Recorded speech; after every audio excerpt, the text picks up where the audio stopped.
The Prestige is famous for its twists and turns, with some tricks hiding in plain sight throughout the movie. The Prestige's ending reveals the desperate lengths that the two feuding magicians go to in order to elevate their acts and win bragging rights. Ultimately, the greatest trick of all is the fact that the Prestige gives its audience more than enough information to piece things together, but it relies on the idea that the audience wants to be fooled so they can go along for the ride. This means that there are plenty of subtle clues throughout the Prestige that only seem obvious in hindsight. The Prestige isn't the only one of Christopher Nolan's movies packed with little details for fans to notice when they rewatch it. These Easter eggs have become one of the director's hallmarks, even though his audience has grown accustomed to this game of hide-and-seek. Inception, Interstellar and Memento are other great examples of Nolan playing with his audience's expectations by inserting subtle clues that make the movies even more complex and rewarding when people eventually pick them up. The Prestige might have more such clues than his other movies though. The initials of the Prestige's main characters spell Abra. Borden and Angier are both consumed by their obsession with their craft. The Prestige stars Christian Bale as Alfred Borden and Hugh Jackman as Robert Angier.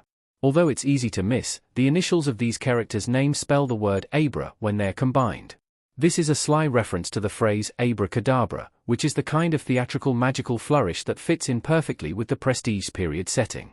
The story takes place in a time when stage magic was bigger business than it is today, and such magic phrases were more commonplace, possibly because they sounded exotic and mystical, which allowed audiences to buy into the heightened reality of the show. Nolan can't take credit for this particular Easter egg, since the characters have the same initials in Christopher Priest's novel. Some people forget that The Prestige is based on a book, because Nolan makes it his own in many ways. However, this intelligent little detail shows that Nolan knows it's best not to alter too much. This bodes well for his upcoming adaptation of The Odyssey, since it was also a key factor to the success of Oppenheimer. It might have been tempting for Nolan to draw more attention to this detail, but he has a light touch instead, which makes the realization even more powerful. The real meaning behind the Prestige's character name trick. The two magicians have a lot in common. Robert and Alfred standing together in the Prestige. Although Borden and Angier descend into a bitter, deadly feud, the Prestige often makes it clear that they have a lot in common. Both men are completely consumed by their craft, to the detriment of their personal lives, and both men are willing to carry on until the bitter end, no matter what this entails.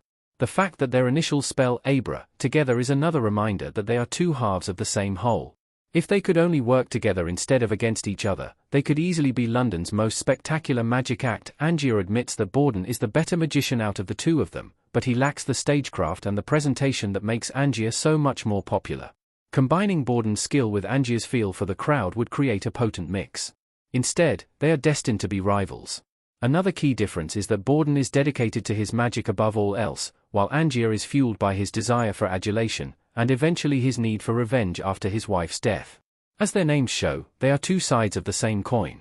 The other hidden meaning behind the Prestige naming trick is that the word Abra refers to magic, which underlines how both men's identities are intrinsically linked to their work. It's hard to describe who either Angier or Borden are without their professions. When their names are combined, it becomes clear that magic is all they have. This also highlights how they each spur each other on to darker and darker deeds.